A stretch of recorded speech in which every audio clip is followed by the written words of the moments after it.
Hello everyone, আজকে 28শে মে আর ঘড়িতে এখন বাজছে 8টা 15। আর দেখতেই পাচ্ছ আমি রেডি হয়ে গেছি। তো কেন বলো তো, আজকে একটা ট্যুরে যাচ্ছি বন্ধুদের সাথে। আজকে কিন্তু পিকু নেই আমার সাথে, আজকে বন্ধুদের সাথে যাচ্ছি দীঘা। আর বর্ধমান থেকেই যাচ্ছি, আর বর্ধমান থেকে নতুন বাস সার্ভিস স্টার্ট হয়েছে, যেটা প্রত্যেক দিন রাত 9টায় একদম বর্ধমান থেকে ছেড়ে দীঘা পৌঁছায় ভোর 5টা 10-এ। তো চলো ভিডিওটা দেখতে থাকো শেষ পর্যন্ত। আমরা 2 দিনের ট্যুরে যাচ্ছি, তো টোটাল ভিডিওটা কিন্তু দেখতে হবে কি কি করছি না করছি। তো ফাইনালি বেরোনোর আগে একবার পিকুকে বাই করে একদম ফাইনালি বেরোচ্ছি, আর বেরিয়ে তোমাদের সঙ্গে ব্যাক করছি। তো চলো ভিডিওটা দেখতে থাকো।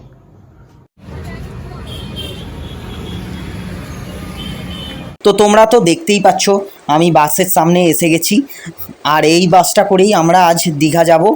আমি আগেই এসে গেছি, আর আমার দুটো ভাই মানে পিসির ছেলেরা আসছে, তাই আমি ওয়েট করছি। তো বাস ছাড়ার টাইম হয়ে গেল, আমরাও বাসে উঠে গেলাম। আর ওঠার পরেই আমাদের হাতে একটা বিস্কুটের প্যাকেট আর একটা জলের বোতল দিল। তো চলো এখন যাওয়া যাক। ঘড়িতে 10টা 40 বাজে, আমরা এখন আরামবাগে। বর্ধমান থেকে আরামবাগ আসার মাঝপথে আমার আরও দুটো বন্ধু উঠে পড়েছে, আর বাসও এখান থেকে ছেড়ে দিয়েছে। তো চলো একেবারে সকালে দীঘায় পৌঁছে দেখা হচ্ছে। গুড মর্নিং এভরিওয়ান, ঘড়িতে এখন 4টে 58 বাজে। আমরা ফাইনালি দীঘা পৌঁছে গেছি। হোটেলে তো এখন যাওয়া যাবে না, কারণ চেক ইন টাইম আছে 9টায়। তাই নেমেই সকালের চাটা সবাই মিলে খেয়ে নিলাম, আর তারপর আমরা সমুদ্রের পাড়ে এদিক ওদিক ঘুরে বেড়ালাম। আর ঘুরতে ঘুরতে খিদেও পেয়ে গেল, তাই সবাই মিলে চলে আসলাম একটা দোকানে সকালের ব্রেকফাস্ট করতে।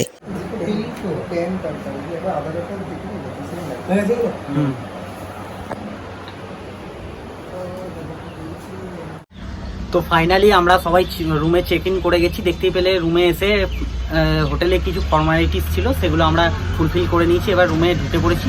তো চলো ফ্রেশ হবো, তার আগে একবার রুমটা একবার তোমাদের সবার সাথে শেয়ার করে দিই। তো চলো ভিডিওটা দেখতে থাকো। প্রথমেই তোমরা দেখতে পেলে লেফট সাইডে একটা বড় বেড, পাশে একটা টেবিলও আছে। আর এসি রুম নিয়েছি, তাই এসি তো থাকবেই। আর তারপরেই রাইট সাইডে একটা বড় বেড আছে, আর দেখো একটা বড় আয়নাও আছে। আর দেখো একটা সুন্দর ব্যালকনিও আছে, যেটা না থাকলে হোটেলে ঠিক ভালো লাগে না। আর এখান থেকে জাহাজবাড়ি কিন্তু খুব কাছেই, সেটা দেখা যাচ্ছে। সবশেষে বাথরুমটাও একবার দেখিয়ে নিই। তো বাথরুমে যা যা থাকার দরকার সেগুলো কিন্তু সবটাই আছে। ওভারঅল রুমটা কিন্তু ভালো। তো ফাইনালি আমরা একটু রেস্ট নেওয়ার পর সবাই মিলে বেরিয়ে পড়েছি সমুদ্রে একটু গা ভাসানোর জন্য। তো দেখতেই পাচ্ছ আমরা সবাই মিলে রেডি হয়ে একদম পুরো সমুদ্রে গা ভাসাতে যাচ্ছি। তো দেখো সমুদ্রের পাশে আসার পরেই আমরা কিন্তু দেখতে পেলাম সমুদ্রে কিন্তু উত্তাল ঢেউ, কেউ নামতে পারছে না। তো কি আর করব, মনটা সবার খারাপ হয়ে গেল। তাই মনটাকে একটু হলেও সান্ত্বনা দেওয়ার জন্য সবাই মিলে আইসক্রিম খেলাম। তো এখন আমরা সবাই মিলে চলে এসেছি একটা বিরিয়ানির দোকানে লাঞ্চ করতে। তো বিরিয়ানি আমরা সবাই মিলে অর্ডার দিয়ে দিয়েছি। খাবারটা কমপ্লিট করি, দেন একটু রেস্ট করে বিকালবেলা কোথাও একটা বেরিয়ে তোমাদের সাথে ব্যাক করব। আফটারনুন এভরিওয়ান, তো ফাইনালি সবাই মিলে রেডি হয়ে বিকালবেলা বলেছিলাম যেমন বেরিয়ে পড়েছি। তো এখন আমরা পৌঁছে গেছি অমরাবতী পার্কে। আর দেখো পৌঁছেই আমরা টিকিট কেটে নিয়েছি। এখানে টিকিট মূল্য কিন্তু 10 টাকা। তো এখানে ঢুকেই আমরা সবাই মিলে ঠিক করলাম যে আমরা সবাই মিলে রোপওয়ে চড়বো। ফাইনালি আমরা রোপওয়ের দেখো লাইনে দাঁড়িয়ে পড়েছি, অনেকগুলো কিন্তু এখানে ভিড় আছে। তো চলো দেখতে থাকো।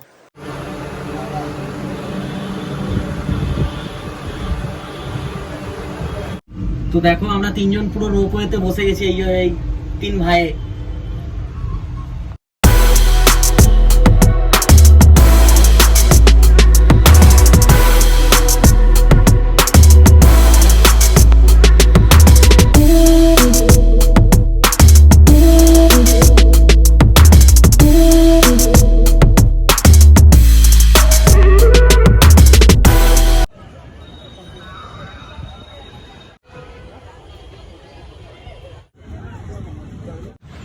তো ফাইনালি দেখতেই পাচ্ছ যে আমরা বোটিংয়ে চলে এসেছি। এই যে টিম আছে আমাদের সাথে, এই যে 5 জন।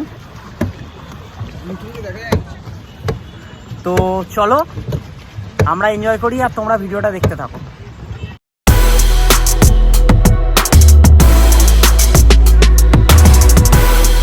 প্যাডেল বোট চালানোর পরে সবাই কিন্তু ক্লান্ত হয়ে পড়েছে, আর সেই ক্লান্তি দূর করার জন্য আমরা চলে এসেছি একটা চায়ের দোকানে চা খেতে। চা খাওয়া দাওয়া কমপ্লিট করে আমরা চলে গেছি এখানে দীঘারই এখানে মার্কেট আছে সবুজের হাট বলে, সেখানে কিছু জিনিসপত্র কিনবো। কিছু বলতে এখানে চিকেন কিনবো আর রাত্রে সেটা রান্না করতে দেবো।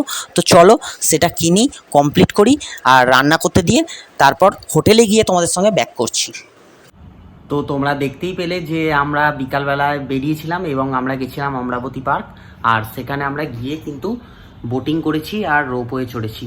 তো সেটা তোমাদের দেখে কেমন লেগেছে? আমরা কিন্তু খুব সুন্দরভাবে এনজয় করেছি জায়গাটা। আর তারপরে দেখতে পেলে এখানে সবুজ হাট বলে একটা জায়গা আছে দীঘাতে, নিউ দীঘাতে।